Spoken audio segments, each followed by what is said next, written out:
His love life is talked about all over the internet. He was on Dancing with the Stars, despite not being able to dance. He once wrangled a kangaroo with his bare hands. I did what? He's your favorite reality TV fuckboy reformed. He can make a woman fall in love at first sight. He is Harry Jowsey, boyfriend material. Welcome back to Boyfriend Material, you naughty little flamingos. Today's guest is a big one. He's an entrepreneur, he's a choreographer, philanthropist. How do you say it? Choreographer? A choreographer? Choreographer, philanthropist, husband and father. He's a star of self-produced reality YouTube series with his gorgeous wife, Peta, who I've met. The Max and Peta show. It's Maksim Chmerkovskiy. Did I say it wrong again? Yeah, the whole thing is fantastic. So I was actually watching a little bit of your YouTube show. I was watching about how you guys met, which was really, really cute. But incorrect information if you listen to Peter's part. Yeah. on the first episode, you guys talk about you're moving into a new house and you didn't get back till 3 a.m. So you're a bit of a party boy. Yo, I cannot believe that that's what happened, honestly. So what happened is that was the first time I was out in probably years. It was for some like dance industry event. And then I was like already, I guess by the time I was about to go home, it's like 10:30, 11. My household is dead at 9:30. Right. Everybody's at in bed, and Peta, like, we're not available to each other at the moment for now. You know what I'm saying? The kids are still too young. So at that moment, I'm coming back to a like dark house and I'm going to bed. And I was like, I'm already out, couple of drinks. I looked up and it's 1:30. Jesus. Just had a great time and then immediately regretted because I'm like, my alarm clock is a human baby at 6 a.m., So, and that was it. And I went right into that filming. I could not believe it. It was coincidence. It's not, I used to be, yes. Wait, but did you plan that you're going to go out? No. It just happened. It just happened for one time. But our life pre-kids, I would say most of my life was, it would end at like 5 a.m. and start at like 10. Really? Yeah, I was not this guy. Yeah, everybody knows. I work really hard in terms of like we did, our job's always been a dance professional or an artist, some kind of performer. So a big physical output. But, my evening was... PSA, guys, there's a little bit of construction in my building for some reason. It's not somebody's farting sounds. No. Yeah, well, maybe he's farted a little bit. But Nah, listen, pre-kids, that's how, Peta and I met on Broadway, but we clicked in the club, and our job was to dance to dope artists. And I think not the first time, but like when people really saw, we had a big LMFAO number. Do you remember LMFAO? Yeah, I don't know, from like... Yeah. You remember the band? They were sick. So they performed at the peak of their careers. They performed on Dancing with the Stars, as did a lot of other stars. And I think it was Val, his partner, and then Peta and I, and we danced to a couple. It was one of the most fun we ever had. Those moments were our relationship, Yeah. We worked with the you guys on the show, and then when the show would wrap, or whatever day would be over, I remember 10:30 is shower, 11 we'd go catch a dinner somewhere, and then night out, That's crazy. And the thing that saved us is because I'm from New York, so I have like thick skin when it comes to like, I have stamina when it comes to going out, because there's no end in New York City. When I got to LA, I'm like, this is child's play. 2 a.m. you have to go home. Maybe there's a a mansion party, somebody goes to somebody's house, but generally speaking, I would get my nightlife out and be done with everything and sleeping by like 3 o'clock max. Really? Yeah, Fuck. in Los Angeles. And that's good for you. See, in New York, 6 a.m. you see sun, every time. It's crazy. Wait, when did you move to LA? When did you do that? I started the show in 2006. Yeah. My first season, and then after that, 2006. And I never moved. I just kept flying in for the show and leaving after. Wait, so how did the audition process work for dancers to get on Dancing with the Stars? Is it like you just got to know someone, or you have to just be really good? Again, we're talking back when some show no one's heard of that involves ballroom dancing comes to United States, and we have a industry, you know, and we have ranked events and we are ranked. And so at that point, everybody had a ranking. I was a professional Latin American dancer in a professional category. Wow. There's amateur category, just different names. There's an age group categories after that. So I had my ranking. I was at the top of the list. Had a strange last name. I guess they saw what I looked like. They're like, yo, we should have that guy. And he also says some nonsense. Yeah. And I really didn't want to. Yeah. And so I just came in as part of like, okay, fine, let me put myself on tape. But somebody convinced me. I think my partner took me or something like that. Yeah. And I came with her. And they're like, well, why don't you, just sign up? It doesn't matter. Like, you don't need to commit. Just put yourself on tape. And that's what everybody gonna have the visual of my audition tape. Is me in a white beanie looking like an idiot. Okay, let's talk about your vodka real quick. So how did you come up with the name? Is it Tetya Kappa? Did I say it right? Teta Kappa. Teta is aunt. I'm fucking all the words up. No. I don't blame you. That's why I'm like, Chmerkovskiy. 3 people in the industry know how to say it right. Probably. I tried to mumble it. Yeah, she's like, bless you. No, Teta stands for aunt. Right. So Kappa was her nickname. Aunt Kappa was my aunt, mine and Val's, for that matter. Wow. We're related. And we immigrated in 94 to America from Ukraine. Wow. And I was 14, and I kind of have some fundamental memories. She was one of them, if not one of the biggest. Yeah. And she's just a great relative that I was very fond of. She loved me back, and we had a very good relationship. The thing about the vodka is I remember her not mostly, one of the biggest things is that she taught me how to drink alcohol. Between shots, you take something oily. Like, every 2 shots, you take a tiny little piece of butter and you just swallow it. And so you coat your digestive tract with oily substance. And I've never heard of this. With alcohol, when you drink alcohol, mostly why you get drunk is because the vapors, alcohol, that go into your bloodstream.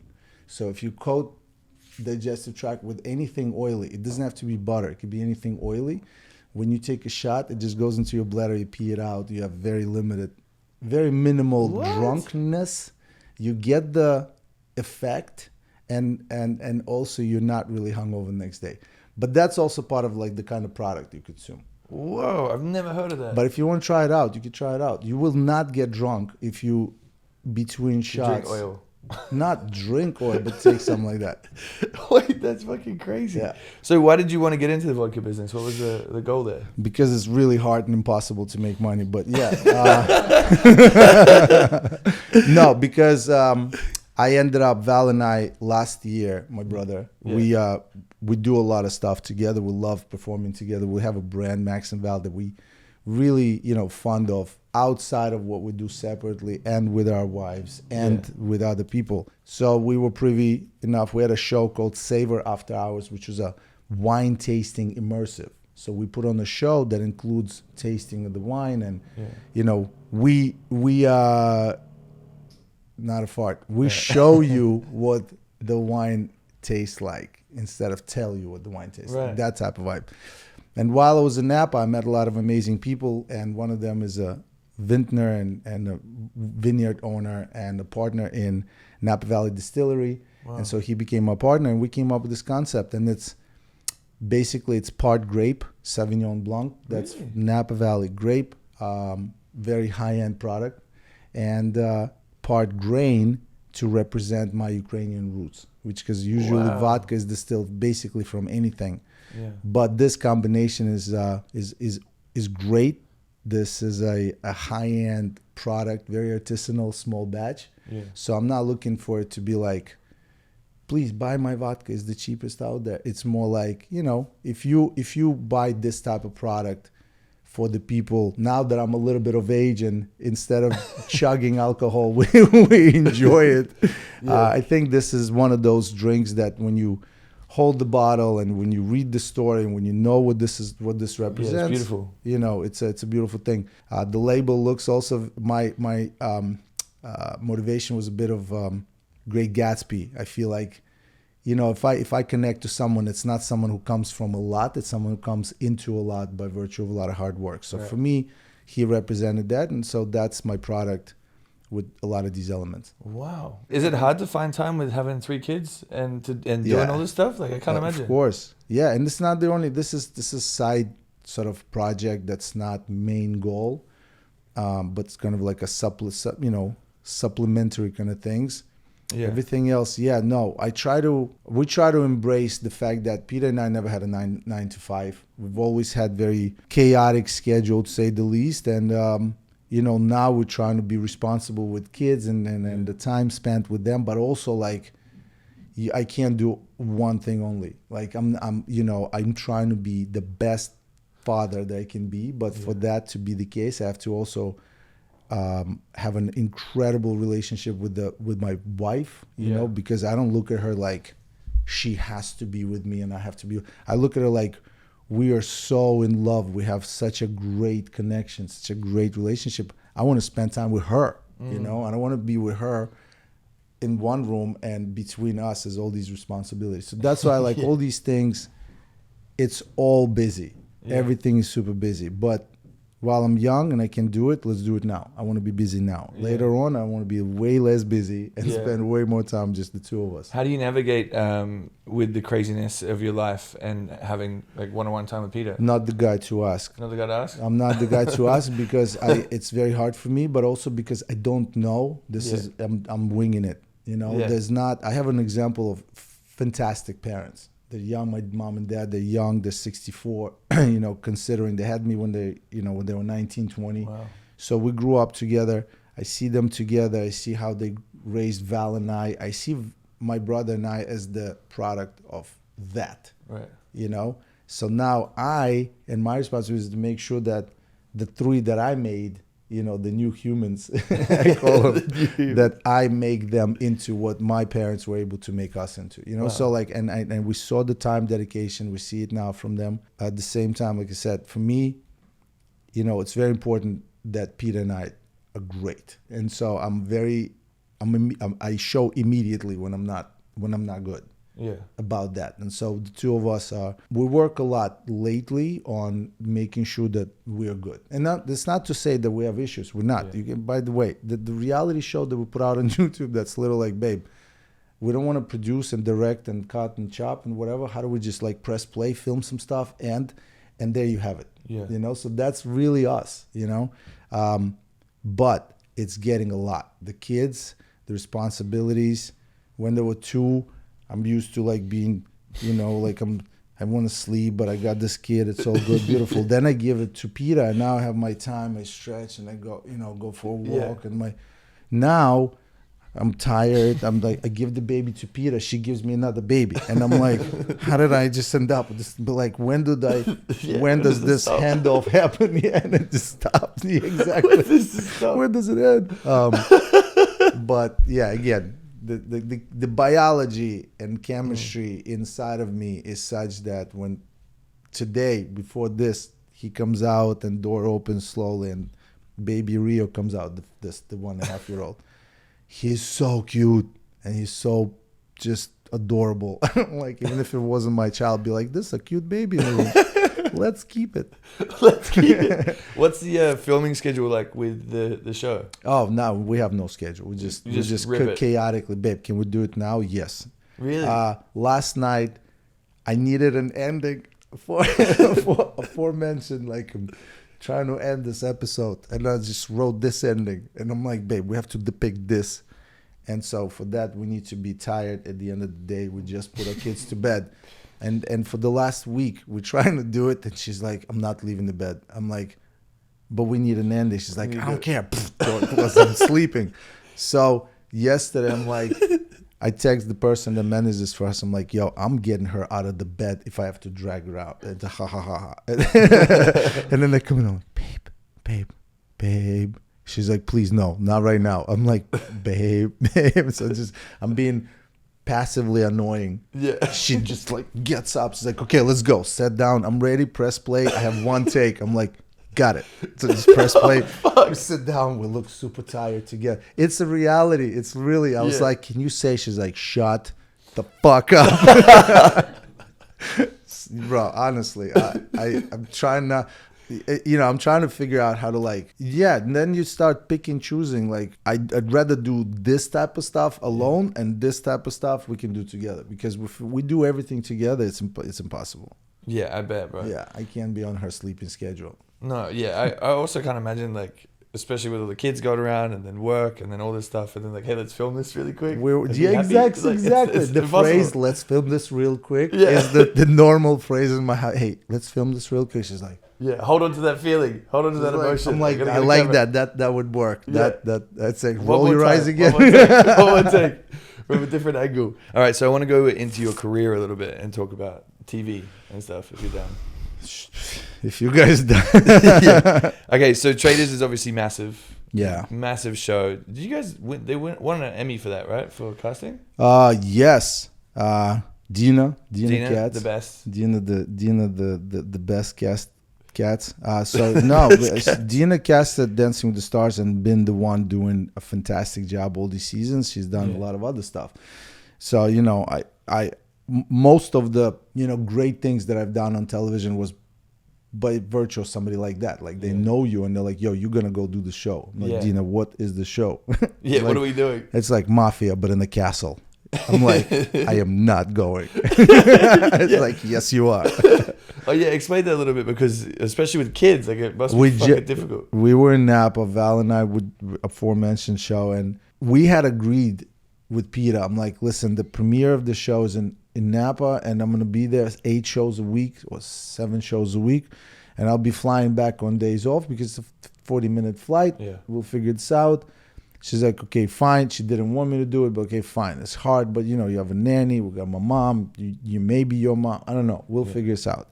She's like, all right, cool. So we're having a baby the weekend after the premiere. So I'm flying back and forth doing all of this stuff. And then we had a baby and the show premiered in Napa. And so for the next 3 months, or 2.5, I'm flying back and forth every single week. And so then I'm coming to an end.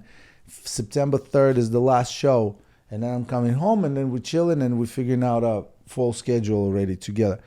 And so that's when Dina calls. It's like, yo, you got to go do Traitors. And I'm like, how do you want me? What? You call Peta. I'm telling you, I had Dina call Peta, ask permission for me. No way. Yes. No, you didn't. Yes. And then and so she goes back. She's like, I think Peta's good. Something along those lines. That's and wild. then she and an executive producer were on the phone, not on the phone, but they were also talking to Peta about, look, we're going to give him a chance to call you because you have no communication with outside world for as long as you're on the show. I'm like, I can't go. Like, she's got your newborn, Yeah. and I want to see the baby. Can I call at night, like after work? I don't get it, What am I going to do? They're like, oh, you might talk to somebody. So anyway, that was crazy, but I'm glad I did it. Yeah. It was awesome. Well, yeah, do you want to explain the show a little bit, how it works and how your season went? And the show is Mafia. If you ever play Mafia, you go to somebody's house and you're like, what are we, it's like, hey, let's go to their house. Babe, I don't want to go to their house. They're weird. They'll make us do weird stuff. And you show up and they're like, yeah, let's all play Mafia. And you're like, see, this is what I said. This is going to be weird. And then you sit down and you play and you're like, oh, I actually like this. This is great. This could have been just like a boring sit, talk, drinks, whatever. Yeah. But now we're doing this. So anyway, that type of feeling. And but imagine it's on crack, man. Like it's just somebody, one of those friends of yours rented a castle where everybody flies out and gets rid of their phones. That's basically what the experience was. Yeah. The scenery was insane.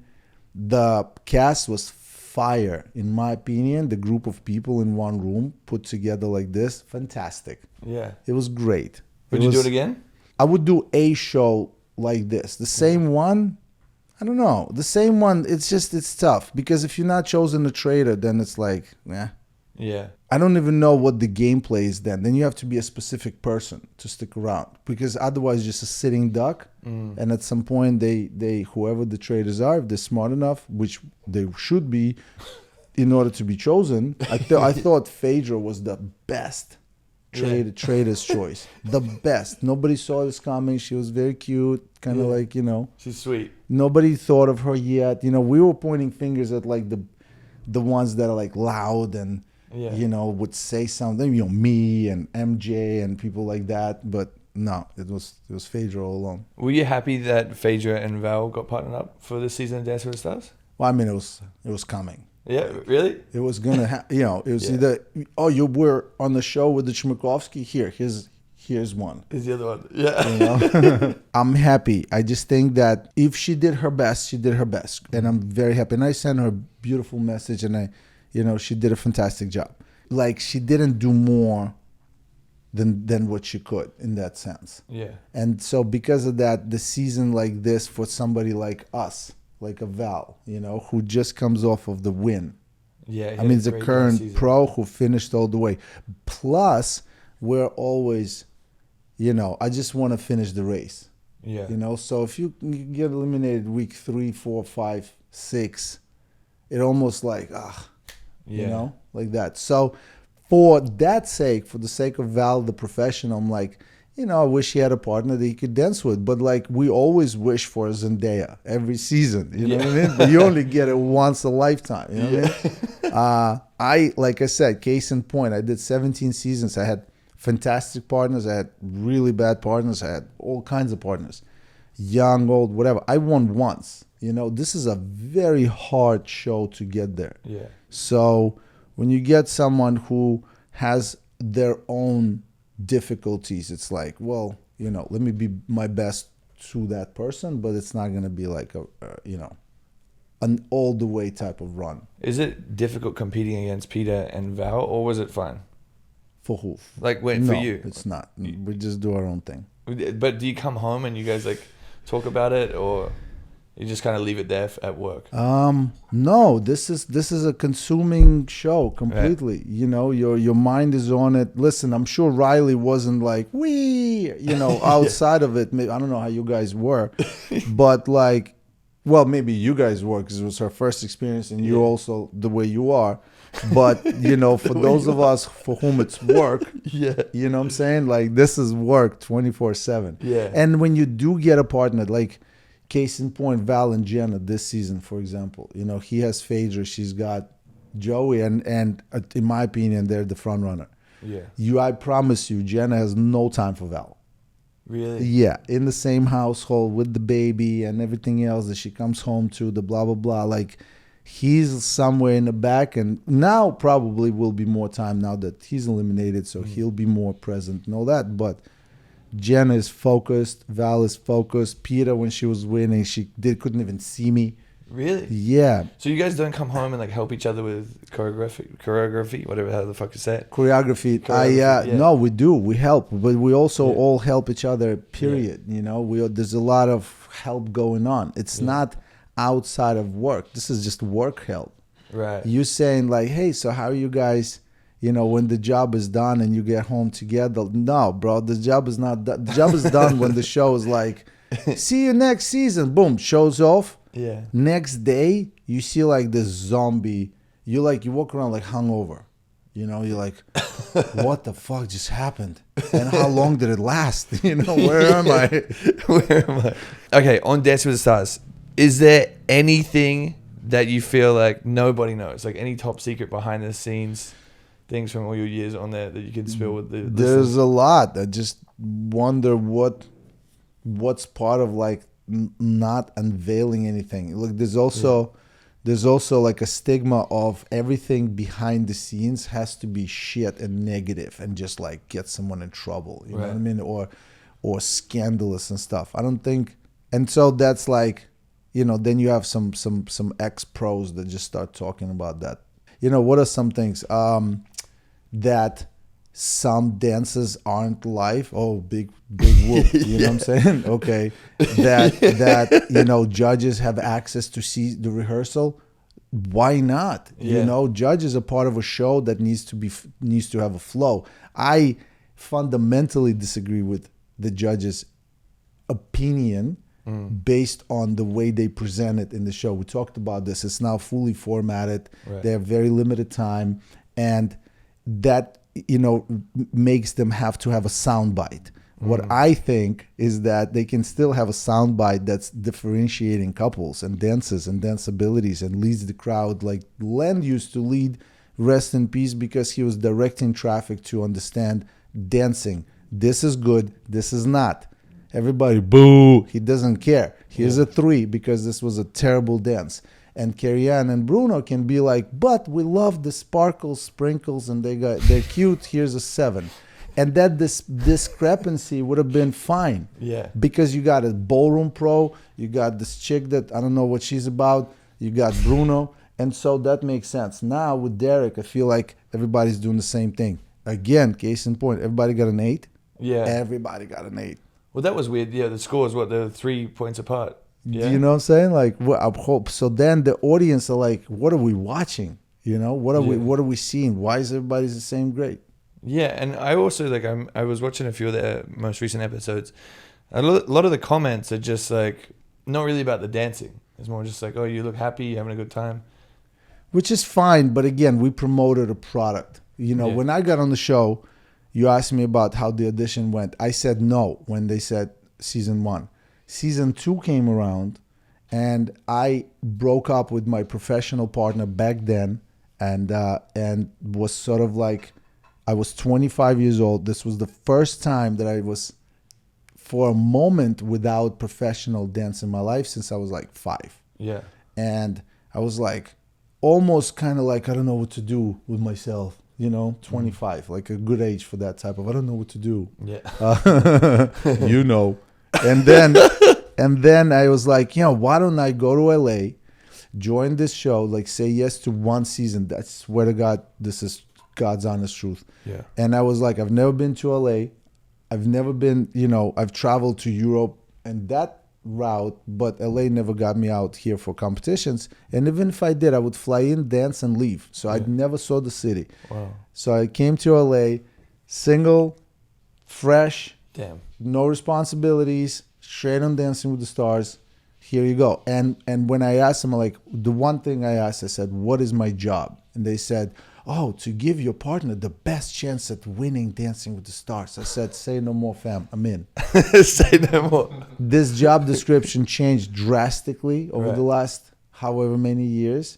And in the first, I would say, 5 years of Dancing with the Stars, we did 10 seasons, don't forget. We did 2 a year. Whoa. Yeah. So we did 3 months production, 3 months off, 3 months production, 3 months off. Jesus. We would keep 2 a year.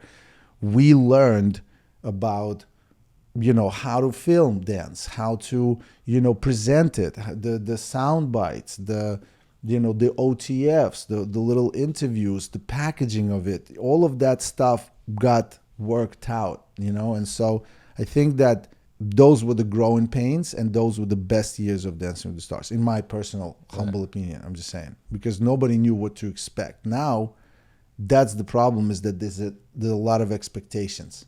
Yeah. And so you got to shake things up. How do you shake things up? With the presence of a judge, someone who can shake things up. If everything's like this on the same level, it's just a predictability factor. What are your thoughts on like the popularity contest? Because I saw there's like a bunch of people really upset now that the show is all about like who is getting the most votes, because I feel like the scores don't really matter, and especially for me, like we could have got the shittest score and we would have been fine because no, that's true. So many votes. What's wrong with that? You have you have a celebrity. Again, you talk about Dina Katz casting, right? You have a celebrity who's supposed to probably get eliminated first. Why? Because you're gonna get somebody to you're gonna get somebody who's probably gonna go all the way. Someone who is the best dancer in the cast, someone who's the most popular in the cast, someone who's, you know what I mean? Like you fill in the blanks. Okay. The hot guy, the hot chick, the older man, the older lady, the fantastic dancer. It could be maybe same as the hot guy. Then it's a rap. He's gonna win no matter what. You know what I mean? So the casting matters, and so that's why popularity matters too. You bring people to the show.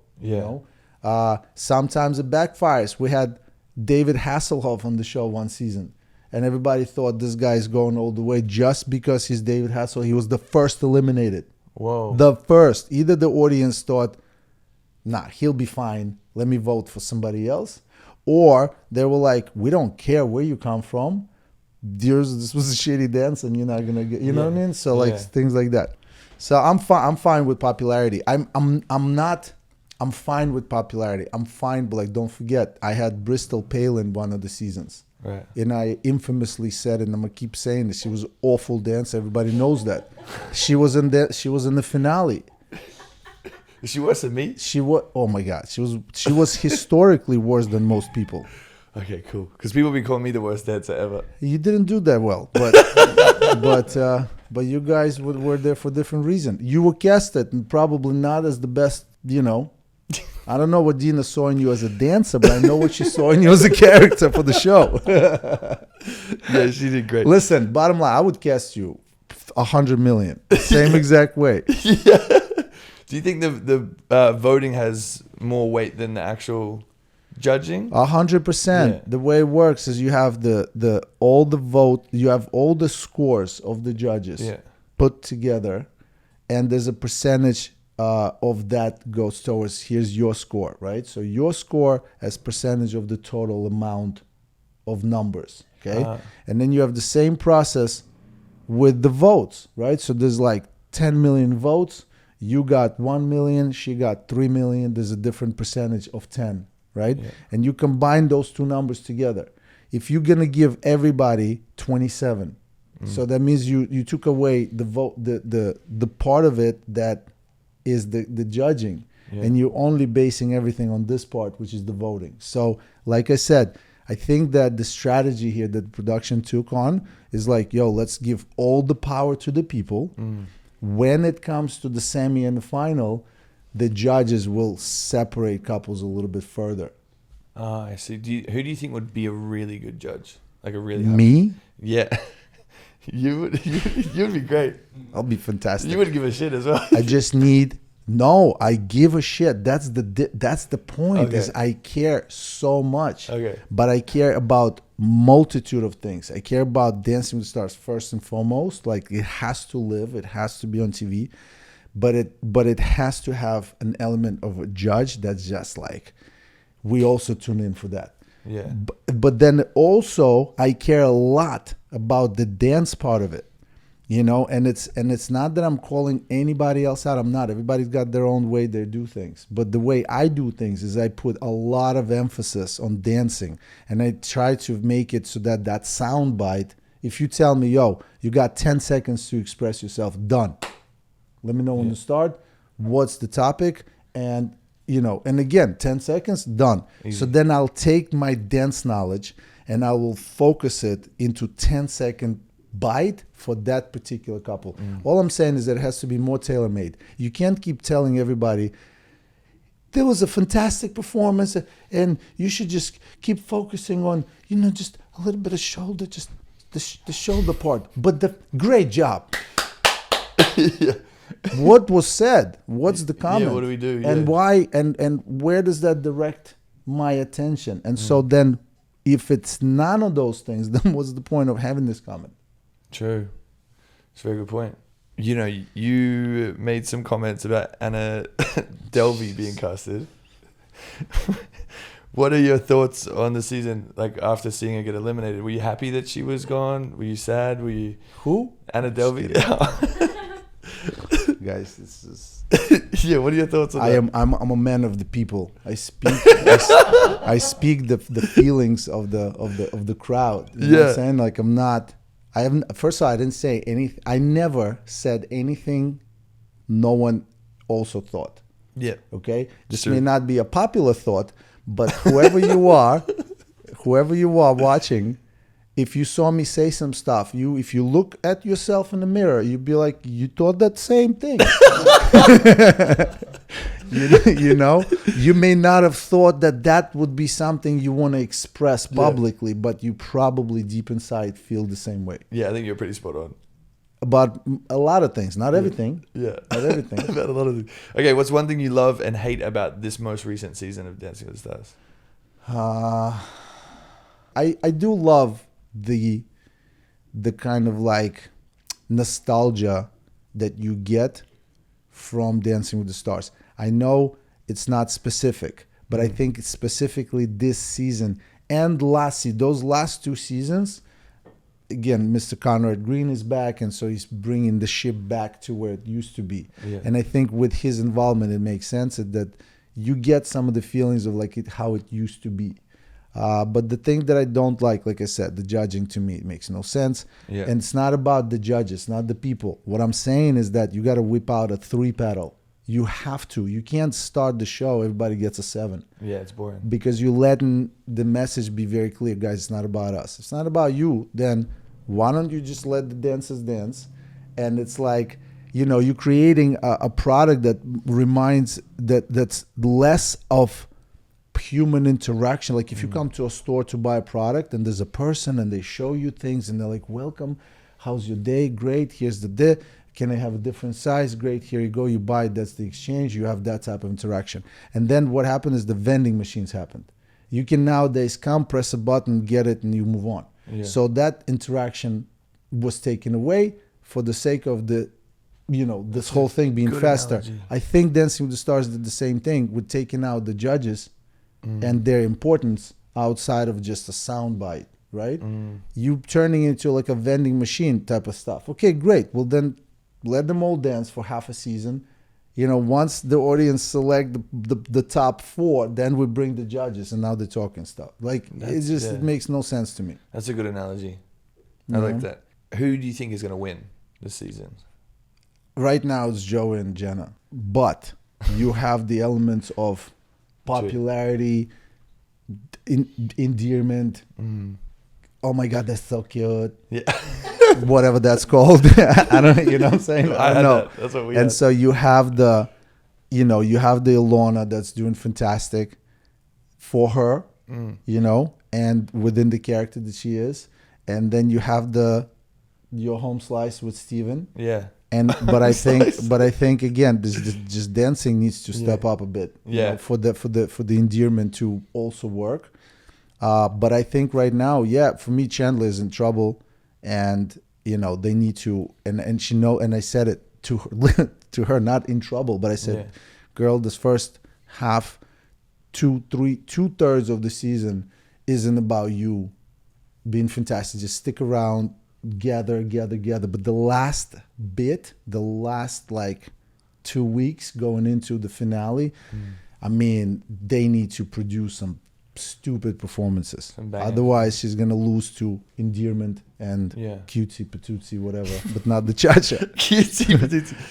But I think Joey and Jenna have the full package, and also I think with Whitney and Danny. But the thing there is that I don't think Danny is gonna become that dancer, and I think Joey has the opportunity to like improve towards the finale and then kill it.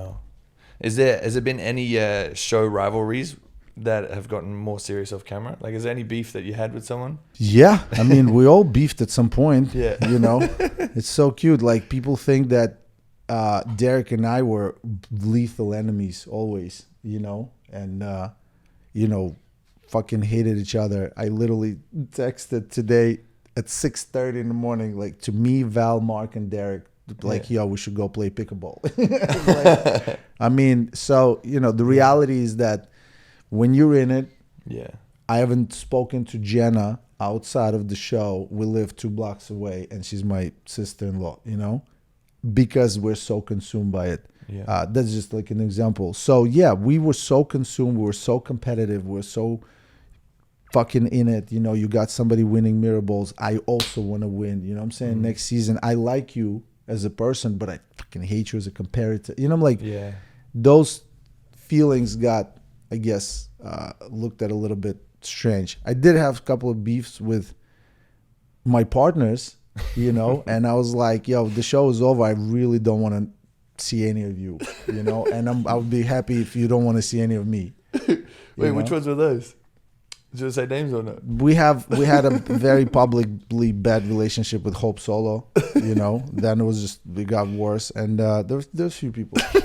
There's a few people. Look, it's another thing. Like Dina is fantastic. We talked about this. All flowers to Dina Katz. All hail Dina. But it's true. But sometimes she did miss it. Some misses were like, babe, why would you think that this person and me would be great in a room together and, just produce fantastic things? Sometimes it wasn't her fault. Yeah. Sometimes, like with Hope, I literally just tweeted some stuff, and then the whole thing got picked up. Wow. And I guess the hire was that, like, oh, you guys were that way, right? So I did it to myself. Then I stopped tweeting at anybody. I was like, I don't want to pick them. Give them to me. Yeah. All right, so I want to switch it up a little bit. I want to talk about marriage life, being a parent, especially with Peta. So how did you guys fall in love? Like, I was watching this story on your YouTube. What was the early stages of your relationships like? Early stages of our relationship was that she was in a relationship and I was in a relationship. That's the early stage. Oh, fuck. Yeah, I came in fully engaged. She came in. She was with a boyfriend for a bunch of years, and she was a part of a show that came to Broadway. Part of that cast, and she was a star, one of the stars in that cast. It was her, Sasha, Shauna, Emma. There are a lot of people that became dance pros that went from that show. It's called Burn the Floor. And they needed somebody to sell tickets on Broadway in this country. And they got a dancer who this country knows. And so that was me. And they all had a problem with, like, why do we need that couple? Who are these people? Oh, they're from local Dancing with the Stars. So she immediately had that type of association, like, fuck that guy. Yeah. So when I came in, like, hi, nice to meet you. I was super nice. She gave me the coldest shoulder. Really? So that's how it began. And then I came back to the show. I became single. She still wasn't. So there was a lot of this stuff. And to be honest with you, I was doing my own thing. It wasn't like I wasn't thinking about Peta, but it was like, she's got a boyfriend and I'm absolutely not about that life at the moment. But we were around each other. She joined Dancing with the Stars. We were constantly, in proximity. Now I know that I was making sure that we were being proximity. Back then I didn't really realize that that's what's happening. We're like trying to stick around each other. And then once it started, it went straight into kids and marriage. We dated for 9 months. And then I did the thing that you love to do. What's that? Is just walk away. Yeah. I did though. Wait, just gonna stray bullet. Break up and walk away. Like, yeah. I'm good at that. At 9 months, something clicked. I swear to God, I woke up and I was like, I have to be single. Yeah. Like now. And she flew in from somewhere. We met in my house in New York. We're kicking it, and she's like, she can sense something. She was leaving in a day and a half. It was the most awkward day and a half of our life, of our relationship. I didn't say a word. I drove her to the airport. She's still like confused. She's not sure what's going on. And then at the airport, she checked in. She's about to go through security, and finally was like, we should just go do your thing. It was the douchiest thing I ever done in my life. I was like, look, we probably just need to just chill for a second and see what's the phrase? See other people? Yeah. I think I may have even said it like that. Like, what is the phrase? Like, we have to see other people? You ever think we should see other people? Like that. That's how I said it to her. She's standing there behind the rope. She said, you can ask her. She got on the plane, cried 5.5 hours. It's like, and then hated me for like the longest time. And then we got on the show together again. We were working together. She was still actively trying to be with somebody else. It was crazy. How did you eventually get her back? We just right away, a couple of weeks in, and was like, this was a big mistake, but I'm too proud, so I'm not gonna fucking come at it right away. I gave it a couple of months. She gave it a couple of more. Then a couple of more went by. And like, I think a year less, but those years flew really fast. Yeah. 2 seasons a year, the whirlwind of the show, you blink and it's like 3 months went by. So those years went fast. The year later, we're like, just couldn't, stay away. What was the first conversation like when you guys saw each other again? Was that difficult? Was she angry? She hated me, yeah. Because she's Australian. She's really as well. upset. Yeah. She's really upset, but she knew it. She knew that I was just being an idiot, and I'll come to my senses at some point. Wow. How did you? Have you guys kept the spark alive this long with work, kids, everything? How do you keep a spark? It's not about the spark. It's about whether the spark is actually there and was there to begin with. people nowadays are just fucking confused by which virtue do you start a relationship and what actually is a good relationship starting package, you know? And with us, I guess we got lucky that we had, you know, each other the way we were. We both admired the dancer. We both loved the industry. You know what I'm saying? Like, we could have been like, yo, I will never marry one of mine, right? So I could have only liked, I don't know, dentists or something. You know what I'm saying? But so we were about this life. The reason why we are together for so long is because I really like her. I really, really like her. I really want... I've had a very active youth and young adult life. You know, I know it's not that I've tried. That's not what I'm trying to say. I'm not being funny. But I've seen a lot of people in front of my eyes and just like, yo, I know exactly what I don't want, you know? And I knew exactly who I wanted to be with. And I knew exactly who I wanted that person. If I'm lucky that she looks this way, I knew exactly what to look for on the inside. And that's exactly what I found with Peta. Wow. It's something maybe you guys Australian culture. I love you guys. But she's also from Perth, you know, so she's random. Like, she's very like low key end of Australian. And so that's exactly my person. We fit, we click. I'm probably a nightmare for her, but this is someone that I definitely want to keep doing this with for as long as I, you know. So I guess the answer is we're just in love. It's real. It's difficult. It's hard. It's not every day. You're like, you know. I'm also this little bitch. I would like get in a fight with her, and we now boom. But because I've spoken my piece, I'm now fine. Can we just stop being in a fight? She now is in the fight because we just had a fight. But I no longer want to keep being in the fight because, and now it's over. We said sorry, we're done. No, sorry. No, sorry. Like whatever would be the subject you got in the fight. I can't believe you fucking did this. Now she's in the fight with me because we're both defensive and that. Just regular situation. Boom, slam the door. At that moment, I no longer want to be in a fight. Right then and there, I'm like, boom, slam the door. I go. Okay, I'm good now. So how long do I need to take before I go back? I'm like, yo, do you want to go get some food? You know, like this. And she can't understand that. She's like, this is fucking weird. No, we did it. Like, I don't get it. How do you deal with the different conflicts? Because I'm kind of like that as well. Like once the door's slammed, I'm like, okay, what are we doing? Like, this is not gonna matter. Like, but I'm the one who slammed the door. So like the both things. Does she need to like go for a walk and you gotta give each other time. I'm very good by myself. I am fantastic with myself, and my alone time is very important to me. I now limit it to the trips. I don't want to be alone when I'm in the same city with my family. I want to be with them. But I'm with them. Hey, I'm going to go get some bread. They're like, this 4 loaves of bread. Okay, so I'll get coffee. Do you want coffee? No, she's like, I don't want coffee. Where you going? I'm like, I'm going to go get some whatever. Text me what we need on the way when I get there. I just need 20 minutes to go and come back. And I guess it's laughable because everybody's probably like that.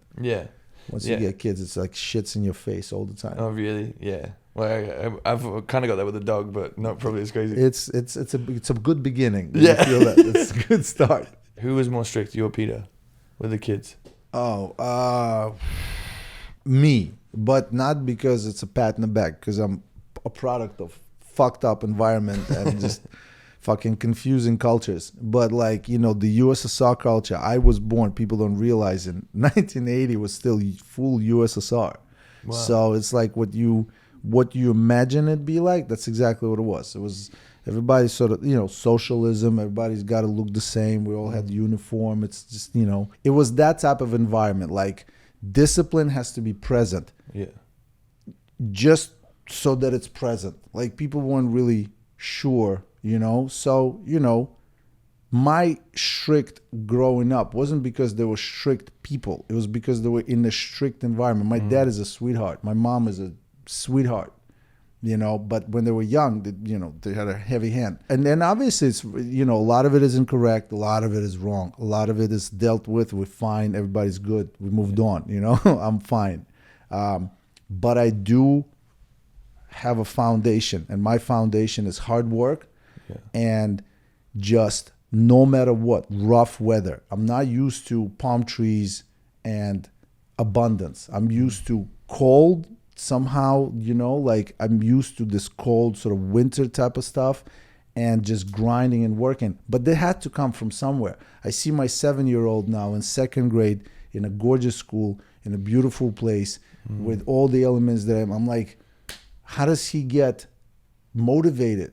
Where's his drive come from? So I'm trying to instill that, while Peta is more about be nice to them and be sweet, and she's super cute and soft, and she's the most whatever. And so for the longest time, she's like, you gotta be different. I'm like, you gotta be tougher. She's like, you gotta be softer. And now we're both like, why don't you do the soft thing and I'll do the father thing? And so for me, it makes sense. I'm not beating my kids. That's not what this was about. But it's about, I'm going to make sure that they're in bed at 9. I'm going to make sure that he does his bed every morning. Yeah. And for the right reasons. And by the way, I didn't make sure the shit. My father, who made a deal with my 7-year-old, is like, yo, I'm going to give you money every time you do this, and that. Really? Yeah. And That's I'm like, cute. Dad, what the fuck? Yeah. It's like, no. He's like, no, I'm funding this. I'm like, you go ahead. So he gives him like $1 a day for like 3 things that he does. What is something about fatherhood that is different than what you expected from becoming a dad? I did not expect the love, and I did not expect that.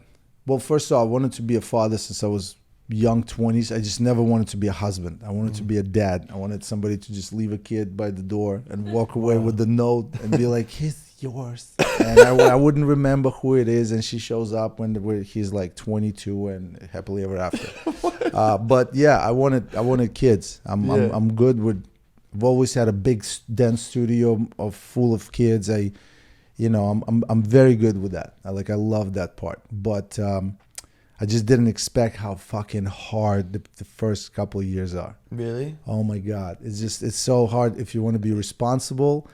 It's if you a lot of men around me are like, yo, but I got this fantastic wife, and I do too, and she's an incredible mother, and Peta is the fucking shit. And so therefore I'm chilling. And I'm like, but I can't get to that part. Like I'm like, Peta is the one doing stuff, and I'm like just nervous. Okay, so what else? What's next? What's tomorrow? What's 10 years from now? Like I'm that guy. I'm trying to set up a system for like 10 years from now with blah blah blah. Bro, my life changes every 2 weeks. No, yeah, it's scary. It's every so 2 weeks, there's like the baby is not a baby. This one walked. This one spoke. This one got in a fight. Shai came back, said, "I like this girl." Secondly, I don't know what to do with this now. Yeah. Thirdly, he's asking some questions while this one is tagging, and there's a baby, and Peter's got like, my nipple. You know what I mean? Bro, it's just chaos. It's insanity, and it's just nonstop every day, and it's a beautiful thing. What was that feeling like when you saw your first kid? Because a lot of my friends have had their first child. They just said they just would stare at their baby. I stared at Shai, all day. Now I don't, because it's 3, and I'm like, I've already gone past that stage. Yeah. But I do know now, okay, so with Shai, we have a relationship that's very adult. And, case in point, he's telling me his musical preferences now, as if he's arguing with me. I'm like, who the fuck taught you all of this? Like, where did you think, who introduced you to Metallica and Nirvana and all this stuff? He's like, Papa, but you know what I like? What you like other stuff. I'm like, this kid. But, now I'm like, okay, so now I have a period of time with a 1.5-year-old because then I'm going to have that period of time with the third one. And so we're embracing these stages differently. With Shai, it was just a lot of stress and nerves. With these, it's like, I don't know. I think with the third one, it'd be like, just go ask him. Somebody, which one? Just somebody help him. Figure it out. Yeah. What? Actually, this is a good question that I was thinking about, because I know when I was talking to a lot of the pros on the show, they were like, they'd never let their kids go into ballroom because it's so strict. Would you do that? If he comes and says, "Hey, I want to do ballroom dancing," I'm like, I got you. Right. Like, I got you. I mean, if you're David Beckham's kid and he says, I want to play soccer, I got you. Right. By the way, none of David's sons play soccer. Yeah. You see what I'm saying? Yeah. Like, just by the way. But no, you know, he's in dance. He hates it. Yeah. But he's also swimming, tennis, art, those things he's fantastic in. And with dance, he's like, Papa, I really don't want to do it. And I said, okay, you know what? How about we just keep doing it for the overall of it? And that's it. And then he comes home like 2 weeks ago. And he's like, I need shoes and pants. I'm like, what? I need to buy shoes and dance pants. Why? It's like, just I need, because it's, I'm like, but you hate it. Like, he wouldn't even want to dress up. Anyway, so we got him shoes, pants, big ass pants. He comes in, he's like, he wanted to dress up like this, and he tucked the shirt in. I'm like, bro, I'm going with him because some shit's off. He's tucked the shirt in. He's the kid, like, no, unbutton this. You know, it's universal. Like, kids are all the same. Anyway, we show up. We signed him up during the summer. Kids were all out of town. And so he was in this group class by himself, which I was fine with because it was like a cheap private lesson. All of a sudden, everybody came back. There's like 3 girls in the group. And so it's him and 3 girls. By the way, ballroom dance, it's guy and like 200 girls ratio. Wow. It was easy. Yeah. Easy. Autumn, for example, Gleb and all those guys, like, they know the industry. They come from Russia, where we had fantastic dancers, guys and girls. They would just get bought. Autumn got bought by a family whose daughter was great dancer in a different country, but there was shortage of guys. So he's like, okay, fine, blah, blah, blah. It was an industry. Whoa. Yeah. That's anyway, Shu showed up, and he's like, bunch of girls. So he decided to dress up. I came in. There's this girl, Maya, he's apparently infatuated with. I was like, bro, go ahead. Do your thing. Is there anything else you want to cover? Like anything? I'm good. I'm chilling. I just appreciate, obviously, being here. And like, you know, with yours, I do feel like we haven't spent any time together. I wasn't on your season or whatever. No. I know you probably like one of the bigger fixtures in my household over a period of time. That's like long period of time, because we saw you on the show. I'm telling you, Peter made me a huge fan. I judged you the entire time. You too. It was an up and down with you. You know, my emotional roller coaster. Yeah, we went for a ride together. And then when you were on Dancing with the Stars, that's when I saw you. But I'm one of those. The timeline didn't work out for me. Right. Later on, I said back, I'm like, Peter, we got to rewatch some things. Like, I just want to know when and the dates and the dates. I want to write it down. I'm like, you know, I was them. Bro, I appreciate you coming on. Do you want to plug your socials, your vodka, and where they can get it? My vodka is for you to enjoy and for people to know that it exists. Online, NapaValleyDistillery.com. There you go. Well, guys, thank you so much for hanging out with us. If you did enjoy today's episode, please give us 5 stars. Make sure you subscribe and let us know what you think. And we will see you again next week. Thank you so much. Peace, bro. Thank you. Do you know whose jersey this is? No, Manning? Is it? Manning. Yeah. I don't know. Apparently he's good. Yo, thanks for having me. Thank you, bro.